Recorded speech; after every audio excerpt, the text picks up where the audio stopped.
नमस्कार, women beyond thought के इस स्पेशल एडिशन में आप सभी का स्वागत है। मैं हूं सीकेन शेखर वाजपेयी और इस वक्त मेरे साथ इस फ्रेम में उर्मिला वर्मा जी हैं। मैम, सबसे पहले आपका बहुत बहुत स्वागत। जी नमस्ते। ऑल राइट, सो विमेन बियॉन्ड थॉट के इस प्लेटफॉर्म पे आपसे बातें करना एक अवेटिंग मोमेंट था। लंबे समय से इंतज़ार था, समय फिक्स नहीं हो पा रहा था। फाइनली इस वक्त हम लोग बातचीत कर रहे हैं। सबसे इम्पॉर्टेंट आपसे जो सवाल होगा वो पहले ये कि क्यों लगा कि विमेन बियॉन्ड थॉट की इस मंच पे बातचीत करने की ज़रूरत है, तब जब अंतर्राष्ट्रीय महिला दिवस के अवसर पे इस कार्यक्रम को हमने टॉस किया। क्योंकि मैं काफ़ी टाइम से खुद सोच रही हूँ कि एज अ वुमेंस कि मुझे आगे प्लेटफॉर्म सबके लिए कैसे मैं क्रिएट करूँ, कुछ ना कुछ मुझे भी करना वुमेंस के लिए। आपका ये प्लेटफॉर्म मुझे बहुत अच्छा लगा, तभी मुझे बहुत सारे जन ने बोला beyond the third eye it's best platform to express अपनी, मतलब क्या बोलते हैं उसको, अपनी फीलिंग्स शेयर करने का एक ये प्लेटफॉर्म मुझे बहुत अच्छा लगा। इसलिए मैं खुद कब से आप लोगों का वेट कर रही हूँ, आप कब आओ और कब मेरा इंटरव्यू लो। उसके लिए थैंक यू सो मच। आज आप आए, मुझे बहुत अच्छा लगा। ग्रेट। उर्मिला मैम, एक चीज़ मैंने अभी जस्ट आपसे जब बातचीत किया तो आपने बताया कि तकरीबन 19 वर्ष की उम्र में आप मेकअप आर्टिस्ट बन गई और तब से तकरीबन 16 साल की जो जर्नी थी आप आगे तय करती है। एक प्रोफेशनल मेकअप आर्टिस्ट के तौर पे अगर हम बात ना करें, आप आगे अगर जिस तरीके से रुक की एक कह सकते कि मॉडल के रूप में खुद को प्रेजेंट की, हालांकि एक लंबा मोमेंट होता है, 19 साल के बाद भी मॉडलिंग में आप जा सकती थी, लेकिन मॉडलिंग की करियर एक गैप के बाद आप शुरुआत करती हैं। इसके पीछे की वजह आप क्या मानती हैं? ऐसा देखा जाए तो वजह ये थी कि हाँ, हम एक खाली प्रोफेशनल मेकअप आर्टिस्ट ही हम क्यों रहे, उसके आगे भी हम बहुत कुछ कर सकते हैं। एक वुमेंस क्या नहीं कर सकती है, हम हर फील्ड में वुमेंस आज आगे हैं। तो मैंने सोचा कि ये एक भी फील्ड अपने लिए है। मेरे बहुत सारे फ्रेंड्स ने मुझे रिकमेंड किया कि उर्मिला तू ये कर सकती है, तो मैंने सोचा क्यों ना इसमें भी मैं एक कदम बढ़ाऊँ। सक्सेस होना नहीं होना वो अपने लक पे है, अपने स्ट्रगल पे है, अपनी मेहनत पे है।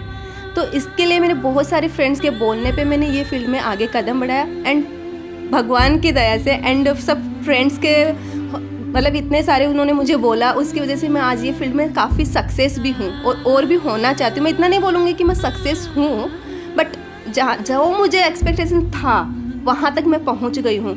अभी औरों के हिसाब से मुझे और आगे जाना है, तो दैट्स वाई मैं ये फील्ड में आई और काफ़ी कुछ कर रही हूँ। अभी मैं खुद का शो एज अ मॉडल मैंने काफ़ी विंग किए हैं और अभी एज अ शो ऑर्गेनाइज़र मैं ये फील्ड में वापस एक और नए, मतलब मेरे एक बोलते कि नए अवतार के रूप में मैं एक वापस आ रही हूँ एज ए शो ऑर्गेनाइज़र, जो कि मेरा अपकमिंग शोज़ आने वाले हैं। उर्मिला वर्मा मैम, आपसे एक सबसे इम्पॉर्टेंट सवाल यहाँ पे मैं लेना चाहूँगा। जिस तरीके से विमेन बियॉन्ड थॉट का जो एक प्लेटफॉर्म कह ले या फिर बियॉन्ड द थर्ड आई एक सीरियस जर्नलिज्म के लिए एक प्लेस है, ऐसे में क्या लग रहा है आप अपनी जब जर्नी को देखती हैं? मैं उस जर्नी का जिक्र करना चाहूँगा जो 19 साल के पहले की रही है। आप अभी बता रही थी कि राजस्थान से आपका बैकग्राउंड है, जहाँ पे महिलाओं के लिए एक अलग पर्सपेक्टिव है, महिलाओं के लिए एक अलग प्लेटफॉर्म है, लेकिन कहीं ना कहीं उस धरातल से निकलना और फिर मुंबई की ज़मीं पे एक स्ट्रगल करना और फिर एक अपनी मुकाम बनाना, how do you see the whole journey? First मैं एक हाउसवाइफ थी, वहाँ से मेरी जर्नी स्टार्ट हुई। मैं एक ऐसे बैकग्राउंड से हूँ जहाँ पे घूंघट प्रथा है। हमारे समाज में बहुओं को ऐसे बाहर निकलने नहीं देते, बट मुझे फैमिली का फुल ऑन सपोर्ट मिला, जिसकी वजह से मैं आज उन सबको पीछे छोड़ के बाहर निकली। बट अब मैं ये चाहती हूँ कि जो आज भी पीछे रह गई है लेडी, जो बाहर नहीं, उनके अंदर बहुत कुछ करने का चाहत है कि हम भी आगे बढ़े, बट वो कुछ ना कुछ बंदिशों में ऐसे जकड़ी हुई है, वो अपने वो मतलब समाज से बाहर नहीं निकल पा रही है। बट मैं चाहती हूँ कि वो, जैसे मैं आगे बढ़ी हूँ, मुझे मेरी फैमिली का सपोर्ट मिला है, मैं चाहती हूँ कि उनको भी उनकी फैमिली का सपोर्ट मिले। और मैं जहाँ तक मैं चाहती हूँ, मैं मेरी कोशिश करूँगी कि उनको मैं वहाँ बाहर लेके आऊँ। वो सबसे अभी मैं स्ट्रगल कर रही हूँ, उनको बहुत जन से मैं बात कर रही हूँ कि आप ये प्लेटफॉर्म पे आओ बाहर। मैं ये नहीं चाहती कि वो मॉडलिंग लाइन में आओ, उनमें जो भी काबिलियत है वो अपनी काबिलियत दिखाए, वो चाहे कुछ भी हो, उनको जॉब में कुछ भी जॉब करना हो, प्रोफेशनली हो, जो भी हो, बट वो अपना वो जो टैलेंट है वो लोगों के सामने एक्सप्रेस करे। मेरा वो एक मोटिव है। मेरे जहन में इस वक्त एक थोड़ा डिफ़िकल्ट क्वेश्चन आ रहा है, और क्वेश्चन ये कि जब हम घूंघट प्रथा का जिक्र करते हैं, दरअसल इसका मतलब क्या है? और मतलब तब जब उर्मिला वर्मा जी इस बात का जिक्र करती हैं राजस्थान से होते हुए, तो क्या ये वाकई महिलाओं के पीछे की निशानी है या एक संस्कृति के तौर पे आप देखती हैं? ये एक हमारी संस्कृति है। वैसा देखा जाए तो हमें फॉलो करना चाहिए, अपनी संस्कृति संस्कार हमें नहीं छोड़ने चाहिए। आज भी मैं राजस्थान जाती हूँ तो हमारी संस्कृति में फॉलो करती हूँ। मैं वहाँ पे भी सर पे पल्लू लेती हूँ, घूंघट प्रथा जो हमारी है वो उसको मैं पालती हूँ, मानती हूँ। बट एज ए मॉडल यहाँ पे मैं आके वो थोड़ा सा मैं उनको पीछे छोड़ दिया, बिकॉज अपने ये इस फील्ड में वो सब अलाउड नहीं है, वो अच्छा भी नहीं लगता है। तो मैं थोड़ा फ्री हूँ because of family support. Family वाले बोलते कि ठीक है, अब ये फील्ड में मतलब दोनों को मैं बैलेंस करके रखती हूँ। अपना कल्चर संस्कृति भी मैं संभाल रही हूँ, मॉडलिंग लाइफ में हमें कैसे रहना है वो भी मैं सब संभाल रही हूँ। तो दोनों मिला के मेरा बैलेंसिंग चल रहा है। लेकिन क्या वाकई कई बार इस बात को हम मान के चले कि घूंघट प्रथा जो है महिलाओं के पीछे होने की भी निशानी है? आप बोल सकते हैं, बिकॉज उसके प्रथा के पीछे ये है कि आप बाहर मत निकलो लोगों के सामने, मतलब एक लेडी होके आप जेंट्स से बात मत करो। आप अपनी फैमिली वालों से बात कर सकते हो ये घूंघट प्रथा के पीछे, बट आप जो अदर पर्सन है, अदर जेंट्स लोग हैं, उनसे आप बात मत करो। ये घूंघट प्रथा के पीछे ये कारण रहता है। बट आज के ज़माने में वो सब नहीं रहना चाहिए। मैं वो मानती हूँ, क्यों एक लेडी होके हम क्यों नहीं अपनी बात कर सकते? क्यों नहीं हम जेंट्स के? आज हर फील्ड में एक लेडी जेंट्स लोगों से कंधा मिला के चल रही है, तो क्यों वो घूंघट प्रथा आप उनके पीछे, मतलब उनका एक रुकावट बोल सकते हैं हम, क्यों वो रुकावट आ रही है उनके पीछे? नहीं, घूंघट प्रथा में रहते हुए भी वो अपना मुकाम हासिल कर सकती है, एक आदमी से कंधा मिला के वो चल सकती है। बट उनके मन में क्या रहता है, एक स्त्री कभी हारती नहीं है, बट समाज क्या कहेगा बोल के उसको हराया जाता है। इस वजह से वो लेडीज़, वो औरतें आज भी पीछे रह गई, वो आगे नहीं निकल पा रही है। लेकिन जरा आप याद करिए, जब आप राजस्थान में होते हैं, लेकिन वहाँ से भी लड़कियाँ हैं जो निकलती हैं, वहाँ की भी महिलाएं हैं जो ऑफिस दफ्तर जाती होंगी। फिर कैसे इस डिस्कोर्स को आप देखती हैं? क्या वहाँ पे टॉकिंग पॉइंट होता होगा? कैसे वो लोग चर्चा करते होंगे इस सब्जेक्ट पे? मैं थोड़ा सा ज़रूर इन सब्जेक्ट से दूर हूँ, क्योंकि मैं कभी डेप्थ में इस पे बातचीत नहीं किया। अभी राजस्थान का आप जिक्र की, इसलिए मुझे लगा कि आपसे थोड़ा सा इस मुद्दे पे बात की जाए। बाहर जो निकलती हैं वो एक मतलब फीमेल क्या रहती है आफ्टर मैरिड, अगर जिनका आज भी फैमिली ग्राउंड अच्छा है, जो सपोर्टिव हैं, जो ओपन माइंडेड हैं, वो लोग अपनी बहुओं को बाहर निकलने देते हैं। बट जो एकदम से गांव का एरिया में रहते हैं लोग, वो नहीं निकलने देते। वो बोलते हैं कि नहीं, बाहर मत निकलो, चार आदमी क्या कहेंगे कि इसकी बहू ऐसी जा रही है। हाँ, वो अपनी बेटियों और बहुओं में बहुत फ़र्क रखते हैं। आज भी बेटियों को एक बाहर जाने देते हैं, उनको ठीक है तुम लोग जाओ, जो करना वो करो। बट जहाँ पे एक बहू आ गई है, नहीं, आप बहू हो, आप घर के बाहर नहीं जा सकते, आप सिर्फ घर गृहस्थी ही संभालो, जो कि एकदम से रॉन्ग है। क्यों? अगर बहू है, वो भी किसी की बेटी है, तो उनको क्यों, अगर आप अपनी बेटी को आगे बढ़ने दे रहे हो तो आप बहू को क्यों नहीं? वो भी तो किसी घर से आई है, किसी की बेटी है वो, तो क्यों आप ऐसा मतलब मिसबिहेव करते हो दोनों? अगर मैं आपकी जर्नी और इसी प्लेटफॉर्म पे अगर देखूँ, क्योंकि घर तो वही है, समाज वही है, कैसे आप निकलती है आगे और मॉडलिंग से लेकर एक्टिंग की भी दुनिया में, और साथ ही जो एक कह सकते हैं कि एक लंबी चौड़ी जो अनुभव मुंबई की ज़मीन पे जो आप इस वक्त देख रही है, पूरा सफ़र की शुरुआत इन तमाम चुनौतियों के बीच? पहले मैं खुद एक हाउसवाइफ थी एंड प्रोफेशनली मेकअप आर्टिस्ट थी। मैंने वही सब किया, घर संभाला, बच्चों को संभाला। बट काफ़ी फ्रेंड सर्कल ने मुझे रिकमेंड किया, उर्मिला तू ये कर। तब मैं आगे आई, ये सब फील्ड में किया, स्ट्रगल मैंने किया। ऐसे नहीं कि मुझे डायरेक्टली सब कुछ मिल गया, नहीं। कभी ऐसा नहीं लगा, जरा सा भी हेजिटेट नहीं होना पड़ा, क्योंकि यार फैमिली बैकग्राउंड तो ऐसा है, फिर अगर जरा भी कदम बढ़ाते हैं तो कुछ सुनना पड़ सकता है? सुनना पड़ सकता है और सुनना पड़ भी रहा है। बट मुझे जब फैमिली का सपोर्ट है तो मुझे दुनिया से कुछ मतलब नहीं है, मुझे सोसाइटी से मतलब नहीं है कि मुझे मेरे बारे में लोग क्या बोल रहे हैं, क्या बोलेंगे। नहीं, जब मुझे फैमिली सपोर्ट है तो मुझे किसी का फ़र्क नहीं पड़ता है। आज मैं जाती हूँ बाहर, मेरा काम करती हूँ, मॉडलिंग लाइन में करती हूँ, एक्ट्रेस लाइन में हूँ मैं, एंड शो ऑर्गेनाइजर, मेरी मीटिंग्स होती है, मुझे किसी का डर नहीं है। बिकॉज फैमिली साथ है, हस्बैंड साथ है, तो मुझे किसी और की ज़रूरत नहीं है। मैं खुद अपने आप में परफेक्ट हूँ, मैं कर सकती हूँ, मुझे खुद पे सेल्फ कॉन्फिडेंस है, प्लस हस्बैंड का सपोर्ट। हस्बैंड बोलते हैं कि तू कर सकती है तो क्यों ना करे। दैट्स वाई मैं आगे हूँ, आज ये फील्ड में आगे पहुँच गई हूँ और आगे पहुँचना चाहती हूँ। ये कहानी कहीं ना कहीं एक चुनौती को तो दिखाती है, लेकिन मेरा सवाल अब है कि जब आप अपनी लाइफ में 2017 के बाद के सफ़र पे मैं अगर आऊँ, आप एक चैलेंजिंग करियर को सिलेक्ट करती है, एक मॉडलिंग है, एक्टिंग है, क्या लग रहा है एक मेकअप आर्टिस्ट से एक अपने प्रोफेशन को साफ जंप करना? How did you know accept this challenge? कैसे इस चुनौती को आप स्वीकार की और कूद पड़ी?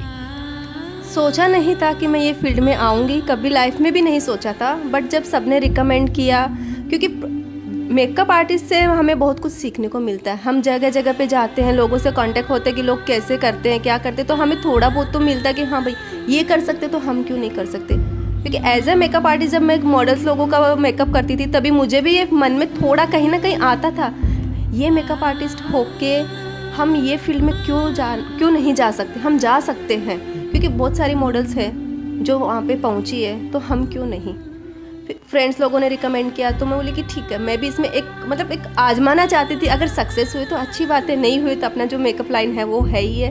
बट टच वुड मैं सक्सेस हो गई और आगे भी अभी और जाना चाहती हूँ। लेकिन अगर मैं मेकअप की दुनिया की अगर बात करूँ, किस तरह से आप काम की? क्या कोई आपका अपना भी ब्रांड था या फिर जस्ट फ्रीलांस थी? कैसे काम की?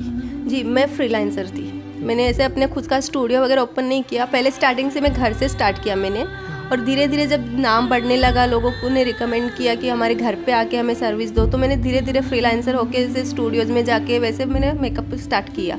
वहाँ से मेरे कांटेक्ट बने और वहीं से मुझे थोड़ा मन में आया कि हाँ, मॉडलिंग लाइन भी अपने लिए है, हम कर सकते हैं। तो फिर मैंने मेरी जर्नी वहाँ से स्टार्ट किया। लेकिन अगर मैं एक्टिंग की बात करूँ, ऑन कैमरा एक्टिंग करना वाकई थोड़ी सी चैलेंजिंग तो होती है। अभी आप जिक्र कर रही थी कि तकरीबन 3 वेब सीरीज़ में भी आप काम की हैं, हालांकि वो अभी प्रोसेस में है, थोड़ा वक्त ज़रूर लगेगा। लेकिन किस तरह के रोल मिले? मैं बहुत डेप्थ में नहीं बात करूँगा बिकॉज हो सकता है कुछ प्रोटोकॉल आपके भी हो। सो मैं ये जानना चाह रहा हूँ कि ये जिस कैरेक्टर को लेके आप वहाँ पे एक्ट कर रही हैं, किस तरह की किरदार है? जस्ट लाइट अपने व्यूअर्स के लिए जानना चाहूँगा। ओके, मैंने 3 वेब सीरीज़ की है। उसमें एक में मेरे फ्रेंड का रोल था, दूसरे में वाइफ का रोल था और तीसरे में मुकेश खन्ना सर के साथ में मेरा पुलिस इंस्पेक्टर का रोल था। तीनों ही एक्सपीरियंस मेरे लिए बहुत अच्छे थे। जो मैंने रोल प्ले किया ऐसे ज़्यादा नहीं थे, थोड़े थोड़े ही थे, बट वो मैंने वहाँ से एक्सपीरियंस लिया ना, वो बहुत कुछ था। बिकॉज हमें स्टोरी राइटर था जो हमें सिखाया कि हाँ, आप स्क्रिप्ट ऐसे पढ़ो, उसको ऐसे प्ले करना है। वो एक स्ट्रगलिंग था कि हम कैसे उसको एक नॉर्मल लेडी अचानक से इंडस्ट्री में पैर रखती है और वो एक्टिंग करती है, हर एक तरह का रोल उसको प्ले कैसे करना है, वो हम लोगों के लिए चैलेंजिंग रहता है। अभी मैंने पुलिस इंस्पेक्टर का रोल किया तो मेरे लिए चैलेंजिंग था कि भाई मैं कैसे एक्सप्रेस करूँ अपने इमोशंस, अपने एक्सप्रेशंस में कैसे दुनिया के सामने एज अ पुलिस का मैं कैसे करूँ। बट जो राइटर्स रहते हैं, जो प्रोडक्शन हाउस से हमें जो मिलता है देखने को कि हाँ आप ऐसे से करो, तो हमने वैसे सीखा। वो सीखने के लिए भी हमें बहुत टाइम लगता है। ऐसे इजी नहीं, हर काम करना इजी नहीं होता है। हर चीज़ में अपने को मेहनत, स्ट्रगल, वो बहुत कुछ करना पड़ता है। विमेन बियॉन्ड थॉट पे मैं 3-4 पर्सपेक्टिव पे नॉर्मली लोगों से बात करता हूँ। कई इसके पहले भी मैं लोगों से बातचीत किया, आप कुछ शोज़ भी देखे होंगे। अब आपका वक्त है सबसे डिफ़िकल्ट क्वेश्चन का आंसर करने का। जब हम किसी कैरेक्टर में होते हैं तो डिफ़ाइन करना बहुत इजी होता है, जो चीज़ें हम कर रहे हैं चलिए बोल दिए। लेकिन जब एक जनरल पर्सपेक्टिव में एक विमेन वर्ड को डिफ़ाइन करना हो, how do you define it? Women means, अभी मैं क्या बोलूँ कि एक विमेन ऐसी है कि वो कुछ क्या नहीं कर सकती है। हमारी वजह से आज समाज है। इन शॉर्ट मैं यही बोलना चाहूँगी, हमारी वजह से समाज है। आज जेंट्स लोग हम लोगों की बुरी नज़र से देखते हैं, बट वो ये नहीं जानते कि हमारी वजह से वो है, उनकी वजह से हम नहीं है। वो वहाँ पे रॉन्ग हो जाते हैं कि क्यों लोग हमें वो बुरी नज़र से देखते हैं। अरे हम जा रहे हैं कहीं पे, हम भी किसी की माँ बेटी हैं, किसी की बहन है, तो लोगों का नज़रिया थोड़ा चेंज हो जाता है। बट मेरे हिसाब से हम सब इक्वल हैं, भले जेंट्स हो, लेडीज़ हो, वुमेंस, जो भी हो, हम सबके लिए इक्वल रहना चाहिए। That's why. और अगर मैं कहूँ कि इस विमेन में अगर सक्सेसफुल विमेन का अगर मैं जिक्र करूँ, फिर इसे आप कैसे डिफ़ाइन करेंगी? सक्सेस होना नहीं होना अपने ऊपर है। हम कैसे सक्सेस होते हैं, हम लोगों की बातों को सुन के लेते हैं या नहीं लेते, वो अपने ऊपर है। मेरा मोटिव है कि मैं यहाँ तक जाऊँगी तो मुझे वो रास्ता तय करना ही है, भले ही उसमें कितने सारे रोड आए, कितने कांटे आए। वुमन हूँ इसका मतलब ये नहीं कि मैं ये नहीं कर सकती, नहीं, मुझे वो करना ही है। तो भले ही मुझे कितना भी स्ट्रगल करना पड़े, मैं अपने मुकाम तक पहुँचना चाहती हूँ। अगर मैं आपकी फ्रेंड सर्कल की बात करूँ, सो दैट कि एक जनरल पर्सपेक्टिव को रख सके, महिलाओं की स्थिति क्या नज़र आ रही है? बहुत ज़्यादा संघर्ष की स्थिति में है, महिलाएं लड़ रही हैं परिवार से, महिलाएं लड़ रही है अपने रिलेशनशिप में। स्थिति क्या है जब आप अपने ग्रुप में लोगों को देखती हैं, या बाकी सब कुछ हैप्पी है? नहीं, बाहर से सब हैप्पी है, बट जब इंटरनल हम उनको देखने जाएं तो कोई भी खुश नहीं है।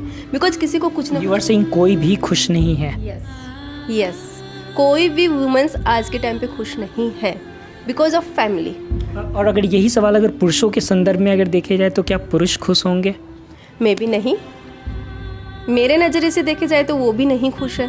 कुछ ना कुछ मतलब एक जो बैलेंसिंग रहता है ना वो नहीं है, आज के टाइम पे नहीं है। आज वुमेंस बोलती है कि मैं फ्रीडम रहूं, जेंट्स बोलता है कि मुझे भी फ्रीडम चाहिए, बट दोनों का जो इक्वल रहता है वो नहीं हो पाता है। हम दोनों, अभी मेरे घर में हम हस्बैंड वाइफ हैं, हस्बैंड बोलेगा मुझे फ्रीडम दे, मैं बोलूँगी मुझे फ्रीडम दो, तो वो खुश नहीं रह पाएंगे हम दोनों। अगर दोनों साथ मिल के रहेंगे तो ही हम चलेंगे, अदरवाइज एक ये रास्ते जाएगा एक ये रास्ते जाएगा, वो सक्सेस नहीं होते इंसान। ये सवाल का जिक्र मैं इसलिए क्यों किया क्योंकि आप एक्ट्रेस खुद हैं। जब स्क्रिप्ट हमारे हाथ में होता है तो स्क्रिप्ट को हम एक फैमिली मान लेते हैं। स्क्रिप्ट को आगे बढ़ना है, फैमिली को भी आगे बढ़ना है। किरदार में हस्बैंड वाइफ है या फिर कोई और कैरेक्टर में पुरुष और महिला का भी हम जिक्र कर सकते हैं। जब एक एक्टर अपने सहयोगी के साथ जब स्क्रिप्ट पे चलता है तो कोऑर्डिनेशन का बहुत इंपॉर्टेंट रोल होता है, अदरवाइज़ वो सीन कभी किसी को पसंद ही नहीं आएगा।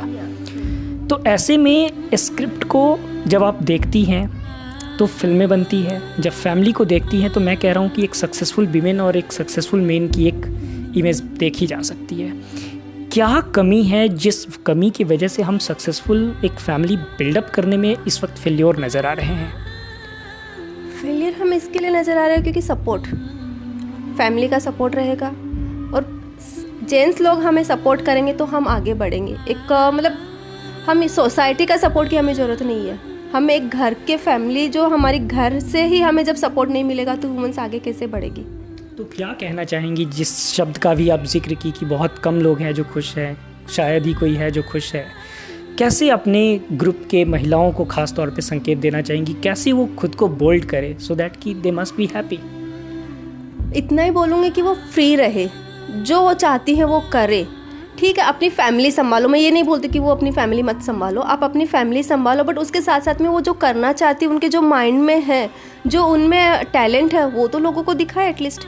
वो क्यों मतलब वो उस एक बंधन में उन्होंने अपने आप को एक छोटे से वो एरिया में बांध के रखा है। वो लोग आगे नहीं बढ़ना चाहते कि नहीं मैं मेरे ये बॉर्डर क्रॉस नहीं कर सकती बिकॉज ऑफ फैमिली रिस्ट्रिक्शन। अगर वो तोड़ के वो बाहर निकलेंगी तो हर एक वुमन सक्सेस भी रहेंगी एंड हैप्पी भी रहेंगी। वो दोनों का बैलेंस करके रहेंगी तो ऑटोमेटिकली वो हैप्पीनेस उनके बीच में आएगा। ऑलराइट, सो अब मेरा सवाल होगा कि जब उर्मिला वर्मा जी खुद को एक महिला के तौर पे देखती हैं, आप जरा सी देर के लिए भूल जाइए कि आप कौन हैं। एक अनजान सी लड़की है, एक अनजान सी महिला है जो उर्मिला वर्मा को देख रही है, क्या कुछ ऑब्जर्व करती है? ऑब्जर्व करने की बात ये है कि मैं क्या हूँ और मुझे क्या बनना है एज ए वुमन। मुझे क्या बनना है, मुझे कहाँ तक एक लिमिटेशन रखनी है, कहाँ तक मुझे स्ट्रगल करना है। मैं औरों की तरह नहीं हूँ, बट मैं चाहती हूँ कि मेरी तरह और भी बने। सो विमेन बियॉन्ड थॉट के इस मंच पे आपका मकसद, आपका पैशन कहीं ना कहीं आगे बढ़ना है, कुछ करना है, करियर को लेके ज़्यादा पैशनेट हैं आप?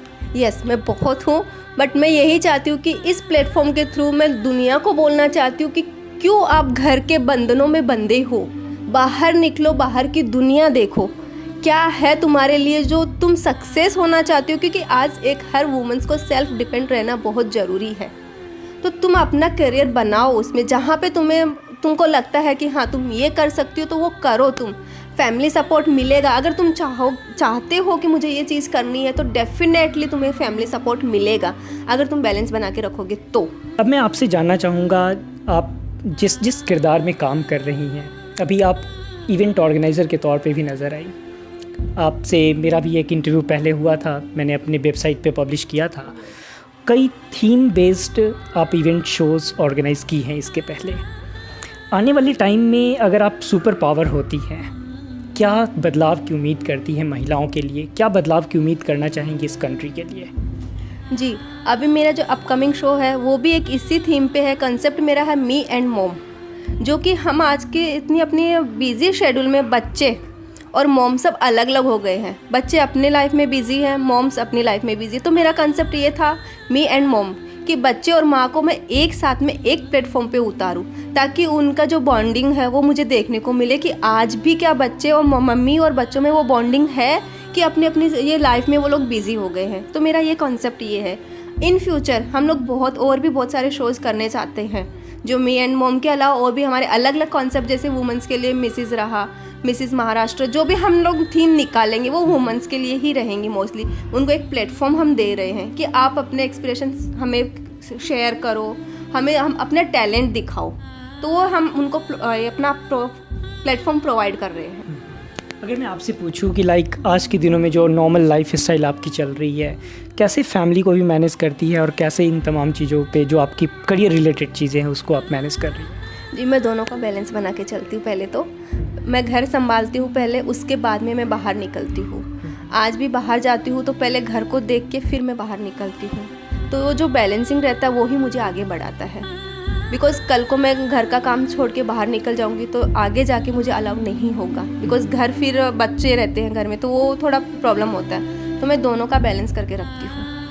एक मुंबई में रहने वाली महिला जो तेज़ तर्रार अंदाज में अपने करियर के लिए पैशनेट है, जब डोमेस्टिक वायलेंस जैसी तस्वीरों को देखती हैं, तब जिस देश में अधिकतर केसेस जो है डोमेस्टिक वायलेंस के इस वक्त थाना में दर्ज हो रहे हैं, कितना विचलित होती है, कितना दिल को छूता है ये बात?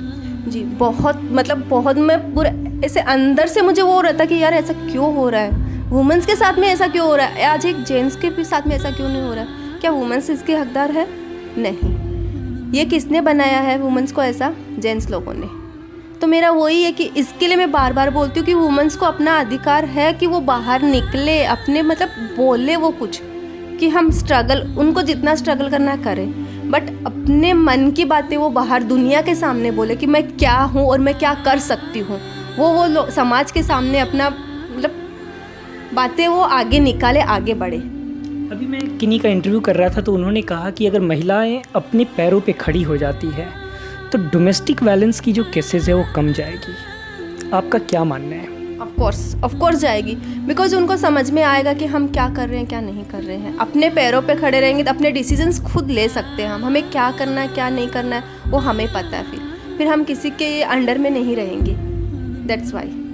उर्मिला वर्मा मैम, एक चीज़ मैं आपसे शेयर करना चाहूँगा। जब इस वक्त हम लोग बातचीत कर रहे हैं, बड़ा मुश्किल होता है एक सही पर्सपेक्टिव के साथ बात करें। बातें करने के लिए बहुत कुछ हो सकती है, लेकिन सवाल है कि जो हमारे व्यूअर हैं उनको हम क्या परोस रहे हैं। तो ऐसे में मेरे जहन में इस वक्त एक शब्द आ रहे हैं, वो कमज़ोर महिला।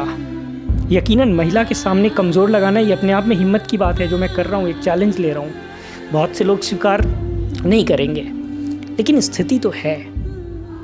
मैं देखता हूँ बहुत सी महिलाएं हैं जो आज दर्द में हैं, बहुत सी महिलाएं हैं जो चारों तरफ से सिर्फ गमों से भरी हैं। हम सिर्फ कैसे ये कह दें कि आप बाहर निकलिए, कुछ करिए, संभव नहीं है। आपको क्या लग रहा है कैसे उन लोगों तक आप पहुंचेंगी?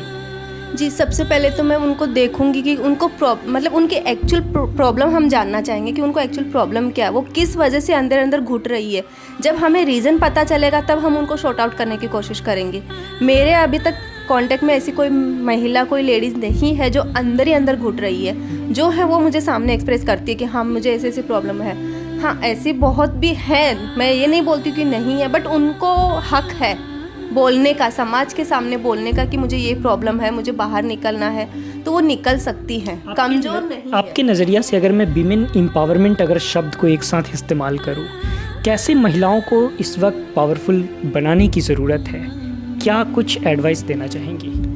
वही वुमेन्स बाहर निकले, अपना क्या बनना चाहती है वो लोगों को बताए, अपने प्रॉब्लम्स शेयर करें। मैं सबसे पहले वही बोलूँगी कि वो अंदर ना घुटे, अपनी प्रॉब्लम्स है वो लोगों के सामने शेयर करें, ताकि उनको कोई जो उनके जो सपोर्टिव हैं उनको बोले कि मुझे ये प्रॉब्लम है, वो प्रॉब्लम है, तो कुछ तो उनका शॉर्ट आउट निकलेगा। लेकिन अगर आप इमेजिन कीजिए फैमिली वाले उसे कुछ करने नहीं देते, निकलने नहीं देते, फिर उस केस में तो घुट रही है, तो वो अपनी फ्रेंड सर्कल में शेयर करे। इसका कुछ तो सॉल्यूशन होगा। या फिर beyond the third I platform पे आके वो अपना बोल सकते कि हमें ये प्रॉब्लम है, आप लोग हो उनको आगे बढ़ाने के लिए, उनको सपोर्ट करने के लिए। तो ये प्लेटफॉर्म इसके लिए मैंने पहले भी आपको बोला कि beyond the third I platform ऐसा है जो वुमेन्स के लिए सक्सेस है। हर वुमेन्स यहाँ पे सबसे बड़ी उर्मिला मैम चुनौती ये है कि हम बातें करके खुद को एक जगह शो के रूप में नहीं दिखना चाहते हैं। अगर आज हम हार की ओर बढ़ चले हैं, हमारी हार हो गई है, तो अब हार से जीत की ओर बढ़ना हमारे लिए चुनौती है। और ऐसे में मुझे ऐसा लगता है कि आप जैसे लोग जो इस वक्त एक्टिवली काम कर रही हैं, एटलीस्ट समहाउ कुछ ग्रुप ऐसे बनाएं जो मैं नहीं कह रहा हूँ कि हमें बहुत लोगों को मदद करनी है, एटलीस्ट 2-4 लोगों को तो ज़रूर हम उनकी जीवन में परिवर्तन ला सकते हैं। तो कुछ ऐसी पहल की जाए जिसके ज़रिए हम 1-2 जीवन को सुरक्षित बचा सकें। यस मैं कोशिश कर रही हूँ। स्टार्टिंग तो मैं मेरे एरिया से करने प्लान कर रही हूँ। अभी मेरा अपकमिंग आज ही मेरी एक जन से मीटिंग हुई कि भिवंडी में हम मतलब जहाँ पे मैं रहती हूँ, जो लोकेलिटी में मैं रहती हूँ, वहाँ से ही क्यों ना स्टार्ट किया जाए, अपनी सोसाइटी से हम क्यों ना स्टार्ट किया जाए। तो मेरे आज प्लान एक मीटिंग हुई है जिससे मैं चाहती हूँ कि अपने ही एरिया से स्टार्ट करके कुछ वुमेंस को लेके साथ में मैं आगे बढ़ूँ, उनको एक प्लेटफॉर्म दूँ वुमेंस के लिए। फिर आप लोग हो मेरे साथ में तो मुझे कोई टेंशन नहीं है। बियॉन्ड द थर्ड आई मेरे साथ में है। अभी मुझे एक कॉन्फिडेंस हो गया कि हाँ, यहाँ पे लेडीज़ लोगों को एक वो बोलते हैं ना अच्छा रिस्पॉन्स मिलेगा, इसलिए मैं साथ लेके चल रही हूँ कुछ लेडीज़ लोगों को। बाद में आगे बढ़ेंगे हम सब साथ में। Urmila ma'am, women beyond thought के इस मंच पे आप इतना सारा बातचीत की और इनिशिएटिव के लिए रेडी हुई, इसके लिए बहुत बहुत शुक्रिया। और सो मच, मुझे भी बहुत अच्छा लगा आपसे मिलके। आपके साथ मैंने फर्स्ट टाइम इंटरव्यू दिया है आपके सामने, और मेरे मन में जो था मैंने आज सब कुछ बोल दिया। एक वुमेन्स होने के लिए मुझे क्या बोलना चाहिए था मैंने आज तक किसी के सामने एक्सप्रेस नहीं किया, बट ये मंच पे, ये प्लेटफॉर्म पे आज मैंने सब कुछ खुल के बोला है। मुझे क्या बोलना चाहिए वो मैंने आज सब कुछ बोल दिया। Thank you so much. और यकीनन जो मेरे व्यूअर हैं वो जब इन बातों को सुनेंगे तो उन्हें भी वाकई ये तमाम बातें बहुत इंस्पायर करेगी। Thank you.